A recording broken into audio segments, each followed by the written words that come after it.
You ask Tiger to solve. This deals with linear equations with one unknown. The final result is x equals -4. Let's solve it step by step.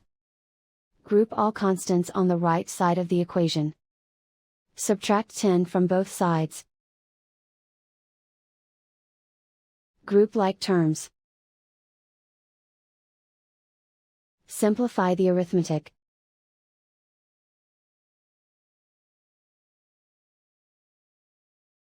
Isolate the x. Divide both sides by -2. Cancel out the negatives.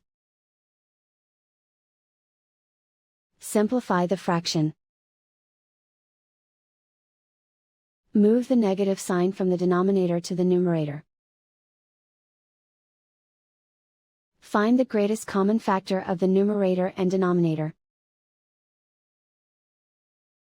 Factor out and cancel the greatest common factor. And so the final result is x equals -4.